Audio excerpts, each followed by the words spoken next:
भारतवर्ष ओडिशा रे गणतांत्रिक व्यवस्था विपन्न होबार लगे। एक संघीय व्यवस्था फेडरल सिस्टम रे विधानसभा एवं लोकसभा ये हूँ सुप्रीम। दुर्भाग्यर कथा ये 4 दिन तले हठात थिला विधानसभा आ 3 दिन चलबार थिला ताको बंद करके चलीगले सरकार एवं तार 2 दिन पर गोटाक पर गोटाए अनाउंसमेंट करा जाउछि जोटा कि विधानसभा चली बेले करा जाई पारथांता एवं तांकर अनुमति लेकिन बजेट भितर डिस्कसन भी कह जाई पारथांता किंतु प्रतिदिन गोटे गोटे घोषणा राज्य सरकार करछथि। गतकाली कैबिनेट बसैकि 27टी घोषणा करछथि समस्त नजर को आस्तिबो। ता भितर 2टी प्रमुख घोषणा होउछि गोटे होउछि स्वयं बोलिकरी तार ना होउछि से व्यवस्थाटी होउछि जे जोर विफलता राज्य सरकार जो थे संपूर्ण विफल होइछथि गत 23 वर्षर शासन भितर युवक मानकू पिला मानकू शिक्षित लोक मानकू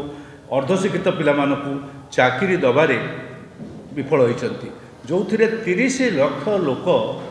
आज दिन में भी जाउछथि बाहर को जाउछथि दादन खटिबा पाई। 12 लाख रु 14 लाख लोक एबे भी गुजरात सुराट रही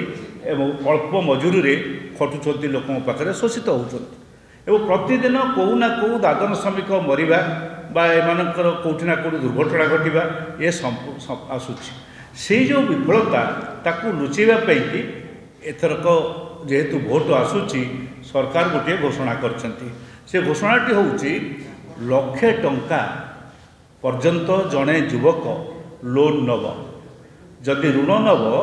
से दब नहीं सुध दब नहीं 4 वर्ष भितर थिबा किस्ती अनुसार से टंका सुझीब। हसिबार कथा आज दिन में लक्षे टंकार कौन हो पार दुकान पकुड़ी चा दुकान जहाँ एते दिन के मोदी कार्य को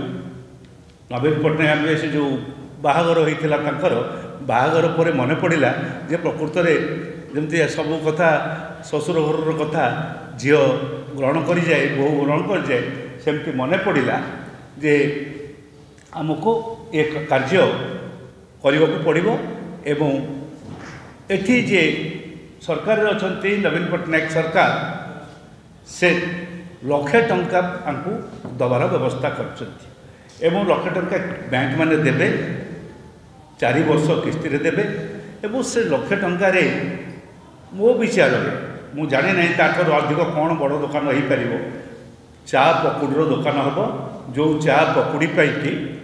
मोदी एक समय तार ना कहीकि चारिआडे भोट मागुले से चा पकुड़ीर दुकान हम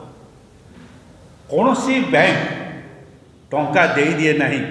एमती भाव में बांटी दिए ना ये जो कहुए लक्षे लोकंर पिला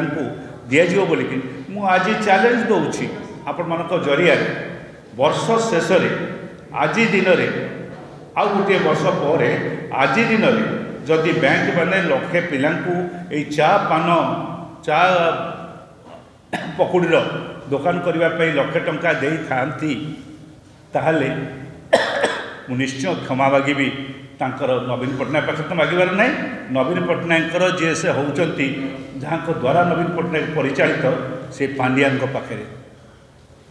जदि ता न थाए ताले आज दिन में मुझे चैलेंज दूसरी जदि लक्षे लोक पिला चाकरी न दि जाए ये जो कर्मसंस्थान कि कौन सी बैंक दे न था ताहले पांडियान ये राज्य लुट कर समस्त संपत्ति राज्यवासी को फेराई देवे तो जिते लुट करके गाँ को यही हूँ मोर प्रश्न बड़ प्रश्न होची से नहीं लुट कर समस्त संपत्ति राज्यवासी को फेरई दे कारण राज्यवासी संपत्ति से जदि से प्रकृत में लक्ष्य लोक को ये सरकार न दे पारिला। द्वितीय कथा होची आउ गोटे प्रमुख व्यवस्था भितर रही ये जो घोषणा नाम आउ गोटे प्रमुख यह हूँ जे आमर पाखापाखि 262 कोटी टंका खर्च करा जाउछि करबा पई कि चाउल जो दिज्व ସେଥିରେ 2ଟି ବ୍ୟାଗ୍ ଦିଆଯିବ ଏବଂ ପ୍ରତ୍ୟେକ ବ୍ୟକ୍ତିକୁ ଯେଉଁମାନେ ଚାଉଳ ନେବେ ତାଙ୍କୁ 1000 ଟଙ୍କା ଲେଖା ଦିଆଯିବ। 1000 ଟଙ୍କା ଲେଖା ଦିଆଯିବ ଏବଂ 2ଟା ବ୍ୟାଗ୍ ଦିଆଯିବ। 1000 ଟଙ୍କା ବୁଝା ପଡ଼ିଲା ଭୋଟ ପାଇଁକି 1000 ଟଙ୍କା ଲେଖା ସିଧାସଳଖ ଜଣାପଡ଼ିଯାଉଛି ଆଗରେ ଭୋଟ ଅଛି ତାକୁ 1000 ଟଙ୍କା ଦିଆଗଲା। ବ୍ୟାଗ୍ କଥା ଜଣାପଡ଼ିଲା ଏ ସମସ୍ତ ପଇସା ଲୋକଙ୍କ ପଇସା ଆଡ଼ଭର୍ଟାଇଜମେଣ୍ଟ ପାଇଁ ଖର୍ଚ୍ଚ ହେଉଛି। ଏଥିରେ ଯୋଡ଼ିଏ ସିମ୍ବଲ ରହିଛି। ଗୋଟିଏ ହେଉଛି ଯେଉଁ ଚିହ୍ନ ଅଛି ବିଜୁ ଜନତା ଦଳର ତାକୁ ଚିତ୍ର ବିଚିତ୍ର କରିକିରି ସେ ବ୍ୟାଗ୍ ଦେହରେ ଅଙ୍କାଯାଇଛି। ତା ଅର୍ଥ ଶଙ୍ଖ ଚିହ୍ନଟିଏ ବିଭିନ୍ନ ଚିତ୍ର ସହିତ ଶଙ୍ଖ ଚିହ୍ନଟିଏ ଅଛି ଏବଂ ତା ସାଙ୍ଗରେ 5T କାରଣ କେବଳ ବିଜୁ ଜନତା ଦଳ ବା ନବୀନ ପଟ୍ଟନାୟକ ନାଁ ରହିଲେ ତାହା ପୁରାପୁରି ସଫଳ ହେଉନାହିଁ। ସେଥିପାଇଁ ସବୁ କଥାରେ ପାଣ୍ଡିଆନଙ୍କ ନାଁ ବା 5T ତାଙ୍କ ଇଏରେ ଅଲକ୍ଷ୍ୟରେ 5T ଯୋଡ଼ା ହେଇକି ରହୁଛି। ଏଣୁ ଏଇ 2ଟି ଚିତ୍ରକୁ ଯୋଡ଼ିକିରି ଲୋକଙ୍କ ହାତରେ ଚାଉଳ ମୁଠାଏ ଦେବା ପାଇଁ ଚାଉଳ ଦେବା ପାଇଁ ଏଇ ଯୋଜନାଟି କରାଯାଇଛି ଏବଂ ଏଇ ଯେଉଁ ଚାଉଳ ଲୋକଙ୍କ ହାତକୁ ଗଲା ଦିଆଯାଉଛି ସମସ୍ତେ ଜାଣିଛେ, ମୁଁ ସେଗୁଡ଼ାକୁ କହିବା ପାଇଁ ଚାହେଁ ନାହିଁ। ଏ ଚାଉଳ ଦେଲାବେଳେ ଚାଉଳର ଯେଉଁ 2013 ମସିହାରେ ଯେଉଁ ନ୍ୟାସନାଲ ଫୁଡ୍ ସିକ୍ୟୁରିଟି ଆକ୍ଟ ଉପା ସରକାର ସମୟରେ କଂଗ୍ରେସ ସରକାର ସମୟରେ ହେଇଥିଲା ତାରି ଏ ଯେଉଁ ପ୍ରଶସ୍ତିକରଣ ସେହି କାର୍ଯ୍ୟ ବର୍ତ୍ତମାନ ଚାଲିଛି। ସେଇ ଚାଲିବା ଭିତରେ ତାକୁ ମାଗଣା କରିସାରିଲାଣି, ମୋଦି ମାଗଣା ବାଣ୍ଟିଲାଣି। ଏଠି ମଧ୍ୟ ଇଏ ସେଇ ଚାଉଳର ବ୍ୟବହାର କରୁଛନ୍ତି।